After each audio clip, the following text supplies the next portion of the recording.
Bueno, vamos a ver entonces el tema de anomalías de serie roja.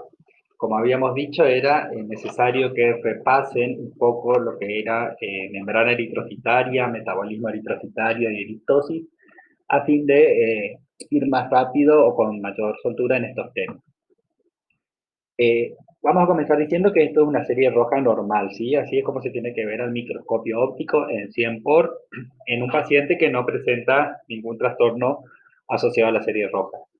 Algo muy importante es que cuando observamos la serie roja se tiene que ver así, es decir, glóbulos rojos separados, con un halo central más claro, no hay superposición muy marcada de glóbulos rojos, ¿sí? Esta es una región ideal para hacer el análisis de la serie roja.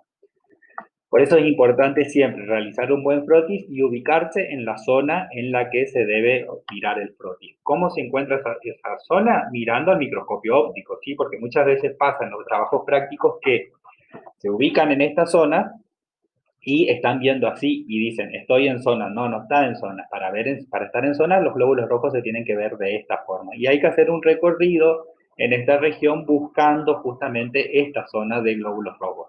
A veces va a ser más hacia la derecha, a veces va a ser más hacia la izquierda. Eso va a ir variando de acuerdo a la distribución de las células sobre el preparado.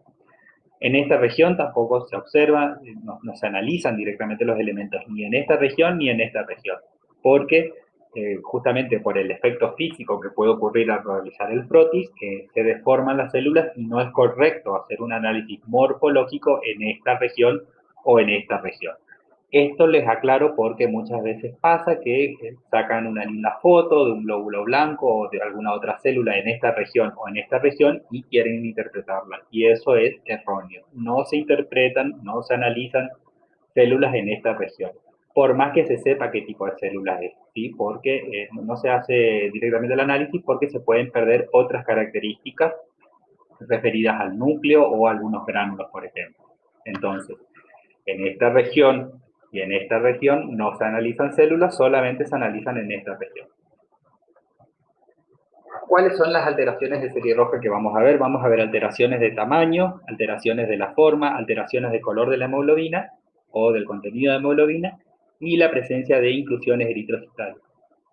Con respecto a las alteraciones de tamaño, esto nosotros podemos sospechar a priori acerca de los valores o de los datos del contador hematológico. Sin embargo, siempre el frotis es el que termina poniendo la firma o el diagnóstico final al realizar la observación microscópica. Estas alteraciones de tamaño pueden ser sospechadas, digamos, a partir del BCM y del RDW en los contadores hematológicos, sea de 5 o sea de 3 diferenciales.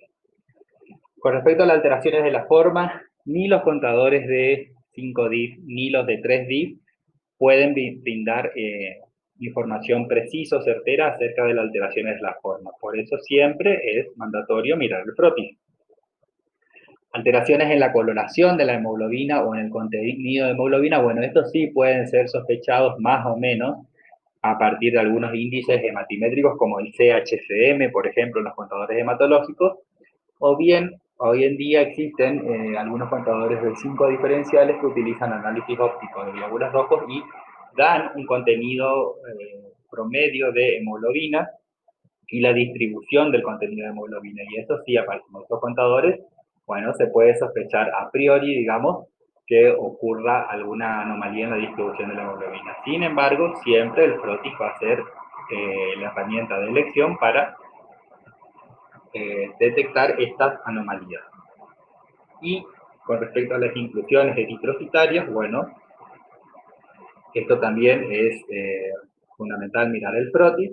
Sin embargo, hay algunos contadores hematológicos de 5 diferenciales que pueden llegar a detectar, por ejemplo, la presencia de algunas estructuras en función de la fluorescencia, pero no de todos. Por eso, en conclusión, siempre va a ser de elección y va a ser en la metodología estándar, digamos, la observación del frotis al microscopio óptico. Vamos a comenzar viendo las alteraciones de tamaño. Las alteraciones de tamaño en general se denominan anisocitosis. Nosotros vamos a tomar como valor de referencia del volumen corpocular medio este valor, 85 más menos 5 femtolitros. Este valor lo vamos a tomar así como está, digamos, para el análisis del caso. Eh, Puede haber situaciones en las que un paciente con, por ejemplo, 83 femtolitros presente una tendencia a la microcitosis, ¿sí? Pero esto nosotros lo vamos a saber solamente cuando miremos el FROTI. Puede haber un paciente con 88 de volumen corpuscular medio y presentar tendencia a la macrocitosis. Y de vuelta, esto solo lo vamos a saber cuando miremos el FROTI. Entonces, siempre que nosotros analicemos el dato crudo del volumen corpuscular medio, es decir, el valor aislado, nosotros vamos a poder decir que la serie va a ser normocítica cuando está entre 85 más menos 5 femtolitros. Ahora, vamos a decir que hay microcitosis cuando hay un predominio de Matías con un volumen corpuscular medio menor a 80 femtolitros, macrocitosis cuando predominan hematíes con volumen corpuscular medio mayor a 100 femtolitros y megalocitosis cuando hay un predominio de Matías con un volumen mayor a 110 femtolitros. Entonces, anisocitosis, dijimos, es la diferencia en el tamaño de los glóbulos rojos. Acá vemos glóbulos rojos de diferente tamaño, ¿sí? Esto más bien sería con tendencia a la macrocitosis, porque estos son glóbulos rojos más grandes de lo habitual. Lo ideal siempre es tener un linfocito para comparar o tenerlo de referencia como tamaño. La anisocitosis es un hallazgo inespecífico, es decir, no se puede asociar específicamente a una patología, pero si está presente es indicador de que hay algún cierto grado de alteración en la eritropoyesis. También se puede presentar en pacientes politransfundidos o en los casos de anemia en recuperación, es decir, cuando responde al tratamiento. Este es un campo de anisocitosis donde vemos glóbulos rojos de diferente tamaño. Acá fíjense, tienen un linfocito para comparar. Se dice que dentro de un linfocito normal entran 3 glóbulos rojos de tamaño normal. Entonces vemos, por ejemplo, que en este caso hay anisocitosis con macrocitos y anisocitosis con microcitos. Es decir, hay una anisocitosis bien marcada. En este caso lo que predomina es la anisocitosis. No hay una tendencia marcada hacia la microcitosis o hacia la macrocitosis. ¿Cómo se informaría esto? Esto se informaría como anisocitosis marcada con presencia de microcitos y macrocitos. Ahora, cuando predominan los microcitos, estamos en presencia de microcitosis, ¿sí? Esto es un hallazgo característico de la anemia ferroténica, de la talasemia. Son todas patologías que vamos a ver nosotros más adelante. De la anemia de procesos crónicos, del hipertiroidismo, y la bibliografía cita a la microcitosis como también un hallazgo en el hipotiroidismo. Con respecto a lo que es patología tiroidea, van a encontrar en mucha bibliografía datos contradictorios, digamos, ya que la microcitosis en algunos casos es citada como ejemplo de hipotiroidismo, pero también hay casos en los que la macrocitosis se incluye dentro del hipotiroidismo. Esto en realidad tiene que ver con las variaciones propias de cada población. Nosotros hicimos una vuelta a un estudio y encontramos que los pacientes con hipotiroidismo presentaban más bien una serie normocítica con ligera tendencia a la microcitosis. Acá entonces vemos microcitosis, tenemos un glóbulo rojo para comparar, un linfocito, perdón, para comparar, vemos que dentro de este ingresan más de 3 glóbulos rojos, por lo que estamos en presencia de microcitosis, y en este caso también hay hipocromía, con anisocitosis moderada o leve, ¿sí? Entonces vemos microcitosis con hipocromía. Hay un predominio de la microcitosis sobre la anisocitosis. Entonces eso es lo que se importa. Esto tal vez es uno de los aspectos más difíciles de la hematología, es decir, adquirir el criterio para ver a qué se le da importancia. Acá lo que importa es que los glóbulos rojos son más chicos de tamaño. ¿Hay diferencia de tamaño entre los glóbulos rojos? Sí. Este glóbulo rojo es distinto a este, por ejemplo, ¿sí? O estos 3 son distintos a este. Pero el predominio es hacia la microcitosis. Hay más glóbulos rojos pequeños que otra cosa. Esto es un criterio que se hace mirando preparados y viendo qué criterio adoptar, digamos, ¿sí? Pero en líneas generales, lo importante es detectar, lo más importante es detectar que esto no es una serie roja normal, ¿sí? Ahora, Tenemos los casos de macrocitosis, fíjense acá un linfocito para comparar de tamaño. Bueno, la macrocitosis, entonces habíamos dicho que era cuando predominaban glóbulos rojos de más de 100 femtolitros. Se puede dar en déficits madurativos, de factores madurativos, sobre todo déficit de vitamina B12 y folatos, hepatopatías crónicas, síndrome mielodisplásico, que es una patología que después vamos a ver, eritroblastosis fetal, asplenia, es decir, cuando el paciente no tiene vaso, recuperación de hemorragias, y puede estar asociado a HIV o SIDA, sobre todo asociado a la medicación, ¿sí? No tanto por un efecto directo del virus, sino por un efecto secundario a la medicación. Entonces, acá vemos macrocitosis, ¿sí? Fíjense, glóbulos rojos de tamaño superior al normal.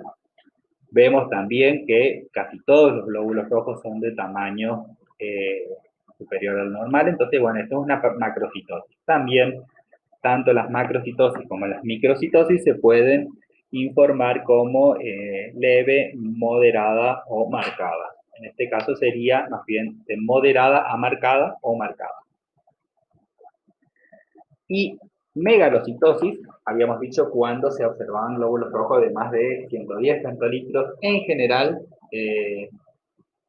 no son muy frecuentes, pero se puede dar en los casos de anemia megaloblástica, por ejemplo, en los casos de anemia perniciosa, es decir, cuando existen anticuerpos antifactor intrínseco, en los casos muy marcados de enfermedad celíaca, porque no hay correcta absorción de vitamina B12, aquellos pacientes que sufren bypass gástrico, hoy en día por protocolo son suplementados con vitamina B12, porque al producirse la resección gástrica se altera mucho lo que es la absorción de vitamina B12, entonces pueden hacer anemia megaloblástica, sobre todo asociada a déficit de B12.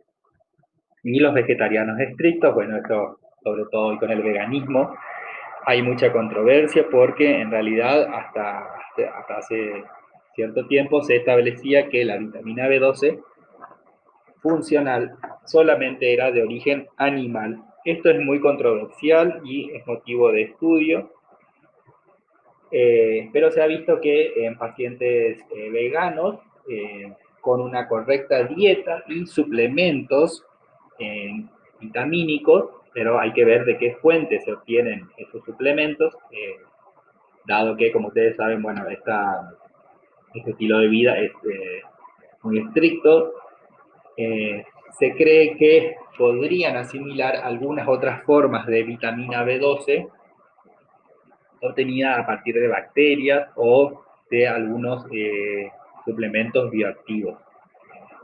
Sin embargo, esto es controversial, dado que hay estudios realizados en el Garraham donde niños de madres veganas han mostrado síntomas neurológicos de déficit de vitamina B12. Entonces, este sigue siendo un tema muy controversial, pero en líneas generales se suele decir que los vegetarianos estrictos y los pacientes veganos pueden hacer anemia megaloblástica. Entonces acá vemos megalocitos y glóbulos rojos, fíjense ahí tienen un linfocito para comparar. Entonces esas eran todas alteraciones de tamaño, anisocitosis. ¿Las podemos sospechar con el contador hematológico? Sí, más o menos, con el PSM y con el RDW. Vamos a ver las alteraciones de la forma, que se conocen como poiquilocitosis. ¿Estas se pueden sospechar con un contador hematológico? No. Es casi improbable que un contador hematológico de 5 DIF o de 3 DIF, independientemente de la tecnología, me pueda brindar algo de esta información. Para esto es fundamental mirar el fruto. Y son todas estas series de anomalías, estas son las más importantes, que se pueden informar en un frotis y que de hecho muchas veces pueden servir para el diagnóstico de algunas patologías. Estos términos son muy manejados por los médicos hematólogos sobre todo y es importante informar. Ahora, ¿qué relevancia le puede dar un médico clínico o un médico de otra especialidad a estos datos y bueno, eso ya depende de la formación de ellos y de la importancia que le puedan dar para realizar la interconsulta con hematología. Entonces, las alteraciones de la forma se denominan poikilocitosis. Vamos a comenzar a ver los esquistocitos. Los esquistocitos son estos glóbulos rojos fragmentados, ¿sí? Donde una de las características más importantes que ustedes tienen que ver es que son glóbulos rojos fragmentados y la distribución de la hemoglobina es homogénea, ¿sí? Se ven de coloración o de tinción homogénea. ¿Por qué hago esta aclaración? Porque hay veces o van a haber frotis de pacientes completamente normales que al realizar el frotis se pueden romper algunos glóbulos rojos y uno estaría tentado a informar esquistocitos. Y no es correcto, porque si uno mira esos glóbulos rojos, se van a ver que se rompieron, pero no tuvieron tiempo suficiente como para que la hemoglobina se redistribuya, entonces se continúa viendo un pequeño halo central. Entonces es importante ver glóbulos rojos fragmentados. ¿Dónde pueden aparecer estos glóbulos rojos fragmentados? En la coagulación intravascular diseminada, ¿sí?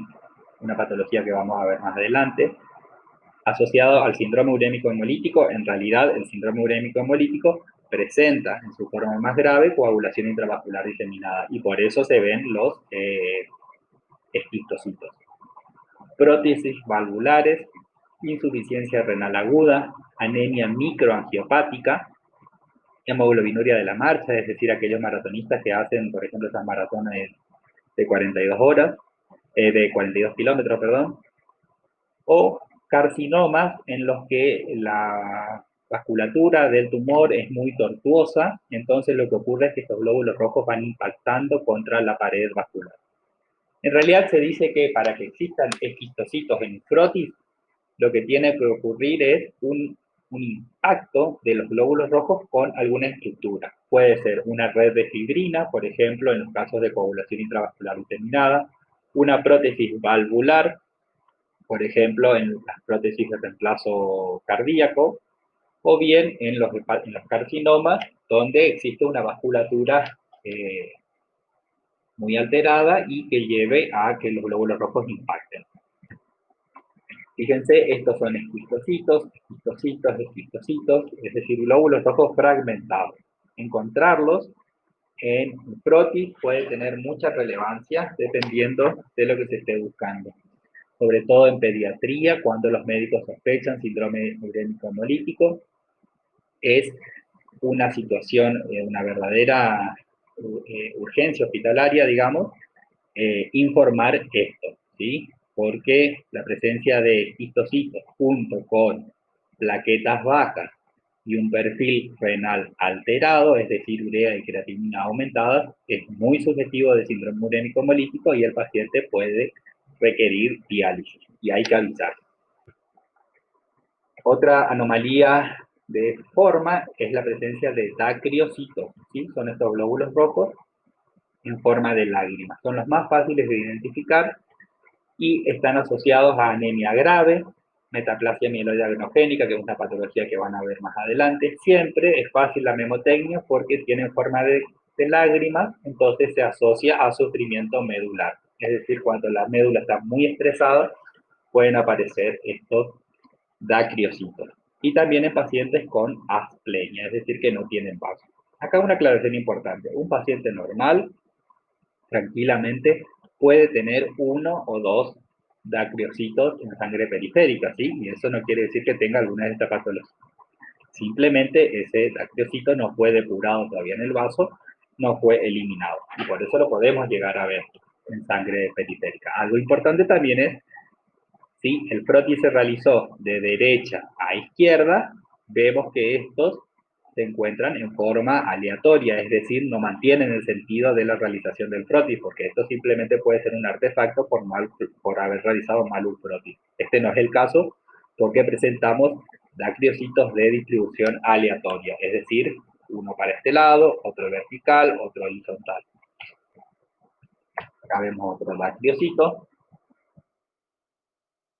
Ahora vamos a ver la presencia de esferocitos. Fíjense, Son estos glóbulos rojos que se ven como más rojos de lo habitual. Una aclaración importante es que esto estamos mirando en una zona de frotis que corresponde, ¿sí? En la forma, en la región adecuada. Vemos entonces que estos esferocitos son pseudo hipercrómicos, se dice. El término hipercromía no existe en hematología. Un glóbulo rojo nunca va a poder contener más hemoglobina de la que puede contener en su forma bicóncava. Esto lo van a leer en el Contabrafen. Van a ver que la forma bicóncava es la forma más eficiente para contener hemoglobina. Entonces, estos esferocitos son glóbulos rojos esféricos en los que ocurre una redistribución de la hemoglobina y por eso se ven pseudo hipercrómicos. Pueden aparecer en los casos de esferocitosis hereditaria, asplenia, anemia hemolítica autoinmune, y acá fíjense, es muy importante este término, anemia hemolítica autoinmune. Es mediada por anticuerpos, pero el hecho de que sea hemolítica no quiere decir que voy a ver esquistocitos. De hecho, los esquistocitos no son patognomónicos de anemia hemolítica autoinmune. Puede aparecer en casos de quemaduras graves, alteraciones de la membrana, sobre todo alteraciones verticales, por interacción, por ejemplo, espectrina-angiolina. También puede ocurrir en los casos de incompatibilidad de grupo ABO. Estos, fíjense, son esferocitos, fíjense. En este campo que parece más o menos normal, vemos 1, 2, 3 esferocitos. Es importante tenerlos presentes y después vamos a ver con qué criterios se informan. Y esto sería por microscopía electrónica, así se ve un esferocito donde el glóbulo rojo pierde su forma bicóncava. Eliptocitos, otra anomalía de forma, son estos glóbulos rojos elípticos. De vuelta, acá importante realizar un buen frotis, sabiendo que el frotis se realiza de derecha a izquierda. Si vemos eliptocitos de manera aleatoria, quiere decir que no es un artefacto de frotis. Ahora, si todos los eliptocitos tienen el mismo sentido, lo más probable es que sea un artefacto de frotis. Entonces, este hallazgo es inespecífico. Sin embargo, hay algunos casos de eliptocitosis hereditaria y eso está asociado a alteraciones de las proteínas de membrana, sobre todo alteraciones en la espectrina e interacciones espectrina-espectrina, es decir, interacciones horizontales, anemias megaloblásticas, anemias ferropénicas, talasemia, es decir, es inespecífico, pero si están es por algo, digamos, por alguna anomalía generalizada puede ser, o asociada estrictamente a la eritropoyesis. Fíjense, estos son eliptocitos, eliptocitos, eliptocitos, todos eliptocitos. Acá vemos otro elemento que ya vimos, estos son dacriocitos, y acá vemos otros elementos que ya vimos, estos son esquistocitos. Es decir, vemos cómo pueden coexistir diferentes formas dentro de un mismo paciente. Trepanocitos. Con esto sí hay que tener mucho cuidado porque estos glóbulos rojos sí son patognomónicos de una patología que es la hemoglobina S o la hemoglobinopatía SC. Es decir, cuando coexisten dos hemoglobinas anormales. Estos serían los drepanocitos intermedios, digamos, donde parecieran ser eliptocitos, pero vamos a comparar algo, voy una filmina para atrás, fíjense cómo son los eliptocitos, tienen el extremo bien redondeado, ¿sí? Bien redondeado, bien redondeado, bien redondeado. A diferencia de los drepanocitos que presentan un extremo ahusado, ¿sí? Bien arcado, y eso tiene que ver con la forma de los cristales de hemoglobina, ¿sí? Se comienzan a usar. Acá vemos en menor aumento, estos son drepanocitos, ¿sí? Son muy fáciles de observar, pero hay que estar seguros de informarlos, ¿sí?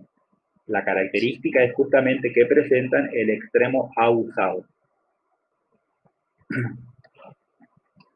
Y esto está asociado, es muy característico de la anemia drepanocítica, entonces, si el paciente tiene drepanocitos, lo correcto sería realizar una electroforesis de hemoglobina para hacer el diagnóstico.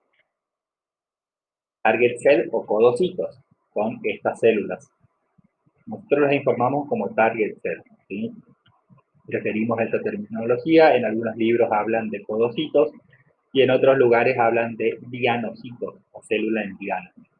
Nosotros preferimos el término target cell porque es el que manejan, digamos, los hematólogos de la región y con lo que informamos nosotros. Puede aparecer en algunas patologías como la talasemia, la hemoglobinopatía C, hepatopatías, esto es muy frecuente, ¿sí? Asociado a hepatopatías o alteraciones en el metabolismo lipídico.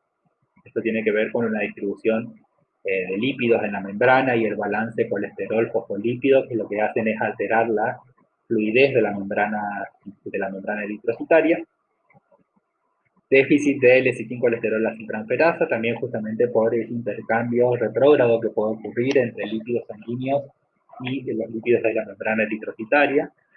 Fármacos con elevado metabolismo hepático. Fíjense, estas son las target cells.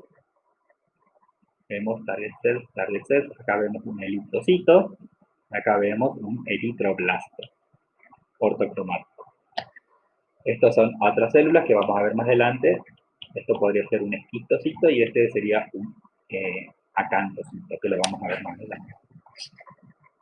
Estomatocitos son glóbulos rojos que presentan, fíjense, no presentan un halo central circular, sino que lo presentan deformado. ¿Sí? Es como que está sonriendo, solemos decir nosotros. Bueno, ¿cuál es la regla general? Nuevamente que se encuentren de manera aleatoria, es decir, que no sean en un único sentido, porque ahí podría ser una alteración del protis, en este caso se presentan de manera aleatoria. Pueden estar asociados a una patología que se conoce como estomatocitosis hereditaria, es muy poco frecuente. Sobre todo los estomatocitos junto con los codocitos pueden aparecer cuando existe alguna alteración hepática, también como consecuencia de una hepatopatía alcohólica y algunas anemias hemolíticas de origen inmune. Fíjense esta foto de estomatocitos, donde se ve la distribución completamente aleatoria, ¿sí? Bien aleatoria, y eso deja seguro de que no es un artefacto de proteína. Vemos ahora los espinocitos, ¿sí? Son estos glóbulos rojos espiculados. Una aclaración importante es que cuando uno ve esto, siempre tiene que buscar alguno normal, ¿sí? Más o menos normal. Porque si todos presentan esta forma, bueno, ahí hay que sospechar que hubo un problema en la coloración, por ejemplo, o que el extensor estaba mojado, ¿sí? O los días de mucha humedad ambiente, al haber agua en el ambiente, digamos, puede generar este efecto sobre los glóbulos rojos. Entonces, siempre hay que buscar algún glóbulo rojo normal dentro del frotis para decir, bueno, no es un artefacto de frotis y evidentemente este paciente tiene muchos equinocitos. ¿Dónde puede ocurrir esto? Lo más frecuente es asociado a uremia, es decir, pacientes con urea elevada, o también carcinomas gástricos o hepáticos, sangre vieja, porta, extensor mojado o sucio. ¿Sí? Estos serían los casos más frecuentes, sobre todo errores preanalíticos por el porta o el extensor sucio o mojado. Luego, patologías como la uremia, los carcinomas gástricos, la sangre conservada también es un error preanalítico. Y déficit de piruvato quinasa y otras patologías, bueno, eso ya sería menos frecuente. Lo más frecuente es que sea un artefacto preanalítico o bien uremia o carcinomas, por ejemplo, que pueden aparecer. O también asociado a algunas quimioterapias, ¿sí? Estos son espinocitos. Fíjense, son espículas muy pequeñitas, ¿sí? Y siempre hay algún glóbulo rojo más o menos normal en el cuerpo. Con cuidado, eso, ¿sí? Acantocitos. Son parecidos a los equinocitos, pero las espículas son mucho más largas. Este es un acantocito característico, ¿sí? Acantocito, entonces acá vemos, por ejemplo, para comparar, este sería un equinocito y esto es un acantocito. Estos aparecen en las alfa-beta-lipoproteinemias congénitas, nosotros los vemos muy asociados a hepatopatías, ¿sí? O a mielofibrosis. También pueden aparecer en casos de anemia graves o marcadas. En general, digamos, no tienen una asociación directa a una patología, bueno, pero si uno los ve, los puede informar. Acá vemos entonces muchos acantocitos. estos son acantocitos. También en las biglipidemias pueden aparecer acantocitos, y esto sería más bien equinocitos. ¿Sí? Equinocitos. Tienen bien para comparar, que de hecho tienen mucha diferencia. Este es un acantocito, fíjense, con microscopía electrónica, y así es como se ve en el frotis, y esto es un equinocito, y así se ve por microscopía electrónica. Excentrocitos. Cuidado con estas células porque siempre quieren informar o sobreinformar, digamos. Para informar un excentrocito tenemos que tener una fuerte sospecha de que el paciente tiene déficit de glucosa 6-fosfato deshidrogenasa o alguna anemia hemolítica. ¿Sí? En estos casos ocurre una verdadera redistribución de la hemoglobina, y fíjense cómo un sector se observa pseudo hipercrómico y el otro sector se observa bien hipocrómico. ¿Sí? Y hay que encontrar varios elementos, digamos, con estas características. Este no calificaría, sí, bueno, podría calificar como excentrocito, pero está en formación. En este caso, estos dos serían informados como excentrocito. Pero con mucho cuidado esto porque está muy asociado al déficit de glucosa 6-fosfato deshidrogenasa y no es un hallazgo frecuente. White cells, o estas células mordidas o en sacabocado, fíjense, acá tenemos una, también están asociadas al déficit de glucosa 6-fosfato deshidrogenasa. Entonces es importante ver el contexto. Si yo veo una de estas células, y bueno, tengo que buscar a ver si no aparecen estas otras, y ahí sí me va cerrando el diagnóstico, pero encontrar una célula aislada no me está diciendo nada. Estas células que se conocen como nocitos también aparecen en el déficit de glucosa 6-fosfato deshidrogenasa.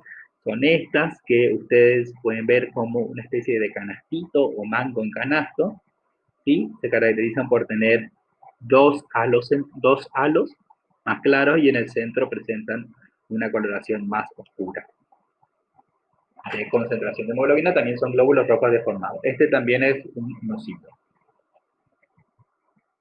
¿Cómo se informan estas anomalías de la forma o poiquilocitosis? Es también bastante complicado ir adquiriendo el criterio, eh, para ver cómo se informa, ¿sí? Eh, una forma sería contar los elementos, cada 100 elementos, cada 100 glóbulos rojos, y formar en porcentaje.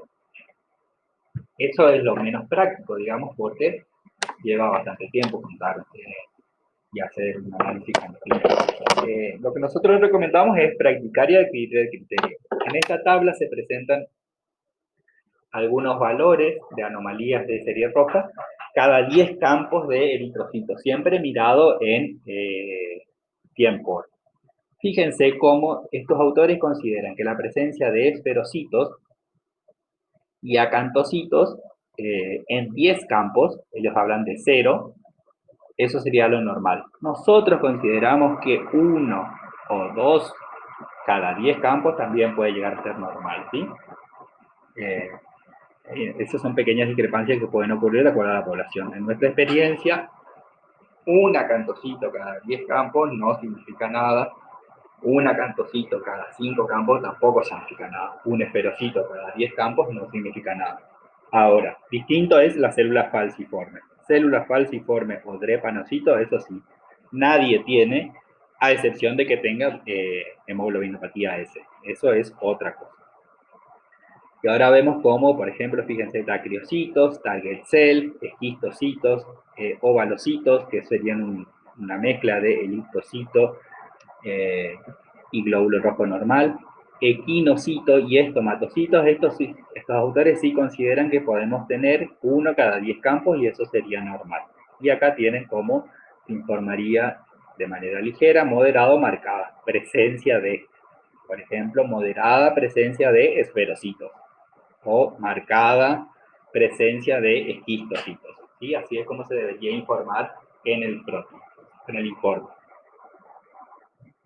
Como dijimos, los contadores hematológicos nada nos pueden ayudar, casi nada, con respecto a las anomalías de la forma. Ahora, las alteraciones de la coloración de la hemoglobina sí pueden ser sospechadas a partir de los contadores hematológicos, algunas.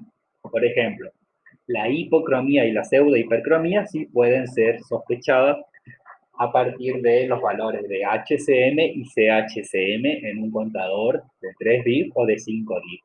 La policromatofilia no, esa no puede ser sospechada con ninguno de los contadores. Y la anisocromía, esta sí puede llegar a ser sospechada en los nuevos contadores hematológicos de 5 diferenciales con tecnología óptica para glóbulos rojos. Tampoco son todos los contadores los que brindan esta información. Por eso nosotros siempre decimos que es preferible siempre mirar el PRO. Entonces, hipocromía. Un parámetro del contador hematológico que sirve para evaluar la hipocromía es el HCM. Valores por debajo de 27 o 28 son muy sugestivos de hipocromía. Entonces vemos glóbulos rojos donde el halo central es mayor a 1/3 de lo normal, ¿sí? Esto es hipocromía, está muy asociado a anemia ferropénica y a talasemia. Fíjense cómo la variación de color es gradual, ¿sí? Es decir, es como está difuminado. Diferencia de este donde está muy marcado, y esto lo más probable es que sea un artefacto de fijación o de coloración. Esto no es un glóbulo rojo bien coloreado, porque la distribución de la hemoglobina hace que sea esfumado o difuminado hacia afuera. Entonces, estos son glóbulos rojos hipocrómicos. Como ustedes ya vieron, acá también hay anisocitosis, ¿sí? Entonces, acá tenemos anisocitosis con hipocromía. Ahora, cuando el halo central, el halo claro, es muy superior y casi llega al borde, bueno, ahí estamos en presencia de anulocitos y esto está asociado a la presencia de megalocitos o macrocitos. Es poco frecuente, así que también cuidado con informar esto. Uno tiene que estar muy seguro de que es tal, digamos, y que representa eso. Pseudo-hipercromía. Como dijimos, la hipercromía no existe. La pseudo-hipercromía se puede dar cuando tenemos esferocitos. ¿Cómo se sospecha la pseudo-hipercromía? Mirando el CHCM. Este parámetro que relaciona la hemoglobina con el hematocrito, dijimos que no existe valores fisiológicos ni patológicos superiores a 35%. Es decir, que si nosotros en una muestra vemos un valor de CHCM de 36 o 37, podríamos sospechar de pseudo hipercromía, ¿sí? Que lo tenemos que constatar a mirar el cronis. Esto es una aclaración importante que hago y vuelvo a repetir. El HCM sirve para hipocromía. Un valor aumentado de HCM no me dice nada, ¿sí? Es una aclaración que siempre hacemos. Y el CHCM aumentado me sirve para evaluar pseudo-hipercromía, ¿sí? Un valor disminuido de CHCM sí puede estar asociado a hipocromía, pero no es tan directa la asociación que existe entre hipocromía como con el HCM. Policromatofilia es cuando se ven estos glóbulos rojos, así policromatófilos se dicen, son más, como si fueran más, tienen un tinte violáceo por el GIEMSA que se une sobre todo al ARN presente en el citoplasma. Esto nos da una idea de que este paciente podría tener aumentado los reticulocitos, ¿sí? Porque los reticulocitos tienen todavía mucho contenido de ARN en el citoplasma y por eso tienen esta coloración diferente. Pero de ninguna manera nosotros podemos decir que estos son reticulocitos. Para saber qué son, tenemos que hacer la coloración específica para reticulocitos. Si vemos policromatofilia, podemos sospechar entonces de una respuesta reticulocitaria. ¿Ven? Se ven así en realidad, con un ligero tinte violáceo, y eso es característico de la policromatofilia. También se informa como policromatofilia ligera, moderado o marcado. Entonces terminamos con lo que es el contenido de hemoglobina y la coloración. Y ahora vamos a ver las inclusiones eritrocitarias. Las inclusiones eritrocitarias más frecuentes son los cuerpos de Fowell-Tolly y el punteado basófilo. Las menos frecuentes, los anillos de Cabot, cuerpos de Haynes, parásitos y cuerpos de Pappenheim. Entonces, los cuerpos de Howell-Joly son estas estructuras que en realidad se considera que son micronúcleos, es decir, son restos de alguna mitosis anómala, donde quedan estos micronúcleos que también son heterocromatina, básicamente, y se colorean de una coloración violeta bien intensa, bien marcada. Generalmente son únicos, es decir, aparece uno por glóbulo rojo, pueden aparecer dos, y es muy importante no confundirlos con precipitados de colorante, por eso es importante siempre realizar una buena coloración. ¿Dónde aparecen? En los casos de asplenia. Esto es muy importante. En algunas patologías es necesario remover el vaso, le sacan el vaso al paciente, y una de las formas de controlar que la asplenia fue efectiva es mirando el frotis. Es decir, ustedes van a decir si la cirugía de remoción del vaso fue completa o no. ¿Por qué? Porque van a ver Howell-Joly en sangre periférica. Y eso es importante, ¿sí? Hay que informarlos. Muchas veces tienen pacientes que pierden el vaso por algún accidente o algún motivo, y si ustedes no miran el frotis, cosa que nosotros no recomendamos, se van a estar perdiendo de informar estos hallazgos, ¿sí? Entonces, todos los pacientes sin vaso es de esperar que presenten cuerpos de Howell-Joly en sangre periférica. ¿A qué se debe esto? Esto simplemente ocurre en que un paciente normal puede tener algún glóbulo rojo con alguna, que haya sufrido, por ejemplo, alguna alteración durante su maduración, entonces se libera un glóbulo rojo, dos glóbulos rojos con cuerpos de Howell-Joly. Eso en un metabolismo normal es captado por vaso y nosotros no lo vemos en sangre periférica. Ahora, si el paciente no tiene vaso, obviamente lo vamos a ver. También puede aparecer en casos de anemia hemolítica, anemia megaloblástica, saturnismo o intoxicación por plomo, ¿sí? Eso porque hay una alteración en la maduración, sobre todo en la síntesis de hemoglobina, el grupo M, y eso lleva a una alteración en la mitosis, o en los casos en los que ocurra asplenia funcional, es decir, el paciente tiene el vaso, pero el mismo no le funciona.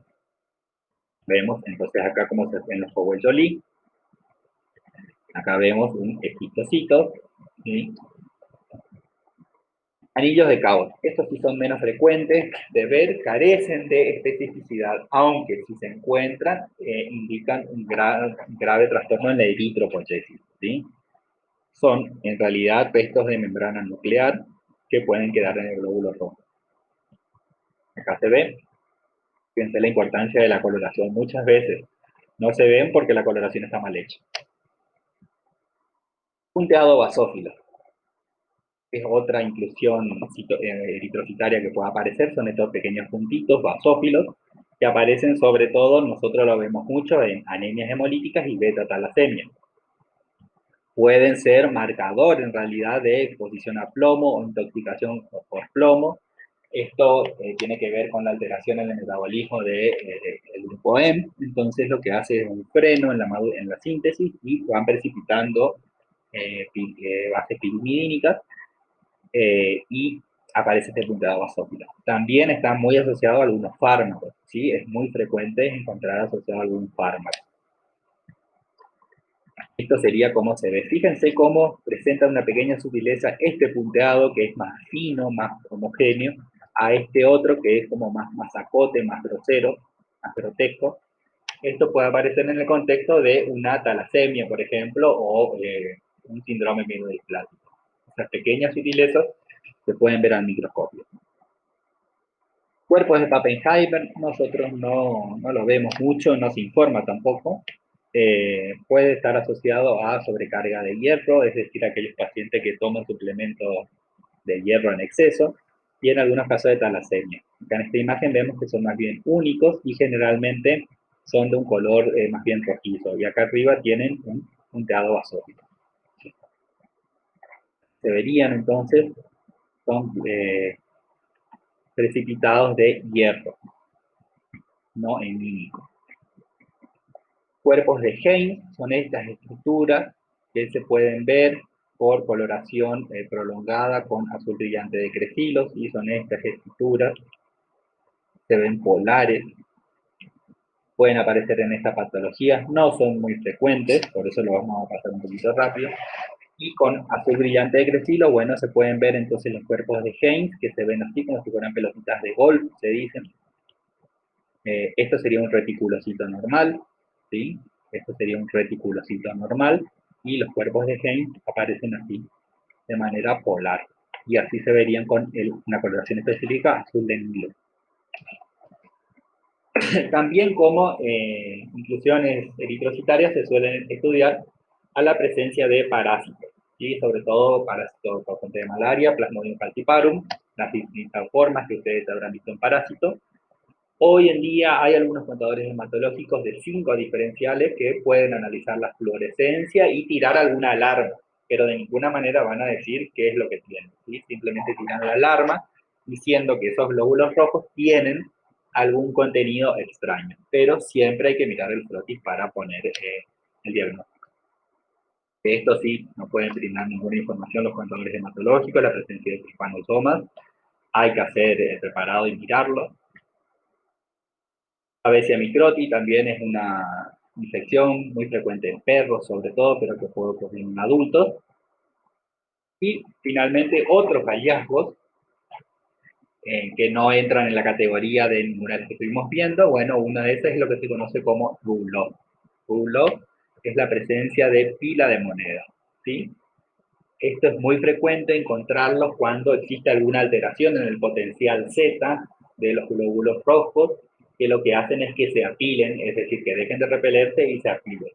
¿Cuáles pueden ser esas posibles situaciones? Por ejemplo, cuando existe una hipergamaglobulinemia, por ejemplo, en el caso de los mielomas, o también cuando existe algún proceso infeccioso muy marcado que genera una poligamaglobulinemia transitoria, y bueno, eso lleva a una alteración en el potencial Z, y aparecen estas pilas de monedas.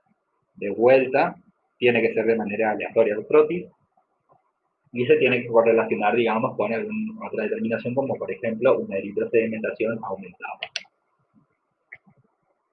Aglutinación, nosotros ya vimos la presencia de crioglutinina. Bueno, fíjense, este es el frotis de una muestra realizada del tubo de hemograma, digamos, donde se ven estos aglutinatos. Si lo hubiéramos realizado de sangre periférica, perdón, de punta de jeringa, también se puede llegar a ver así, porque justamente el vidrio es un material frío y al entrar en contacto con la sangre se pueden formar los aglutinatos. Y esta es una muestra, un frotis realizado con la muestra luego de incubación a 37 grados. Es la misma muestra en dos situaciones. En una se ven estos aglutinatos que me van a llevar a todas las alteraciones que vimos en el control hematológico, sobreestimación del DCM, sobreestimación del CHCM, ¿sí? Y esta es la misma muestra que en aspecto aparenta normal, ¿sí? Es decir, es importante que si uno ve esto, debería tener todos los recaudos y volver a hacer un frotis, en caso de ser necesario, para observar las características de la serie roja. Y esto, muchas veces se ven estos elementos así como si fueran inclusiones, y uno está tentado a ver qué puede ser. Bueno, acá lo primero que tenemos que ver es el halo. El halo no es homogéneo, no es prolijo, digamos, no es difuminado. Estos simplemente son artefactos de fijación y coloración. Puede verse a no se esperaron los tiempos de secado, o se secó muy rápido el frotis, o también si se utiliza metanol como fijador, ese metanol puede estar hidratado. Entonces hay que tener presente que podemos llegar a ver esto y no necesariamente va a ser un hallazgo en el frotis. Entonces hay que mirar con cuidado. Saber identificar es lo más importante, saber identificar qué es artefacto y qué es verdaderamente un hallazgo morfológico, digamos. Bueno, para finalizar, decirles que el análisis óptico de glóbulos rojos en los contadores hematológicos hoy día, digamos, está tomando mucho auge, justamente porque las empresas lo que quieren es brindar un equipo que, digamos, les sirva más al profesional. Sin embargo, la observación del frotis siempre va a ser fundamental. Este análisis óptico, así como se realiza para glóbulos blancos, se espera que se pueda realizar para glóbulos rojos. Sin embargo, la observación del frotis sigue siendo mandatorio. Algunos equipos ya comienzan a brindar estos citogramas que serían similares a los dispersogramas, donde lo que se analiza es el contenido de hemoglobina de cada glóbulo rojo analizado. Es decir, cada puntito es un glóbulo rojo que fue analizado. Y en esto se representa la concentración de hemoglobina en función del volumen. Entonces, de manera gráfica, nosotros podemos identificar las diferentes poblaciones. Esta es una muestra normal. Ahora, si todos los glóbulos rojos aparecieran en esta región, vamos a estar en presencia de una población de glóbulos rojos microcíticos hipocrómicos. ¿Sí? Si estamos en esta región, vamos a tener glóbulos rojos macrocíticos hipocrómicos. ¿Sí? Y así se va analizando. En este caso aparecería la pseudohipercromía y acá también pseudohipercromía. Esta es una forma entonces donde se representan los datos del análisis óptico de glóbulos rojos. Estamos hablando de un contador de 5 días. Y también se puede graficar el scatter a bajo ángulo y con el scatter a otro ángulo. Esto lo tienen en el apunte de la doctora Finn. Simplemente mencionarles, digamos que hay intentos de la automatización de mejorar el análisis, sin embargo, el FROTIS sigue siendo mandatorio. Y por último, este último trabajo muy interesante que lo que hace es evaluar a los glóbulos rojos como si se comportara como una microlente, ¿sí? Porque el glóbulo rojo es más bien un material viscoso. Entonces, en este trabajo lo que evaluaron era analizar qué ocurría cuando se hacía pasar un haz de luz o un haz láser por un glóbulo rojo y este se comporta como una lente, ¿sí? Entonces va a difractar, refractar la luz como si fuera una lente y lo que se analiza es esa señal de difracción o refracción. Acá tienen un pequeño resumen de todas las cosas que estuvimos viendo para que lo tengan a mano, digamos, para el trabajo práctico, ¿sí? En el trabajo práctico, que ya habrán visto los links, lo que se le propone es justamente analizar todas esas anomalías que estuvimos viendo y les sugiero que utilicen la herramienta lápiz para ir marcando los elementos sobre lo que quieran hacer hincapié acerca de lo observado. Muy bien, ya terminamos. Cualquier consulta la pueden realizar en el foro de consulta.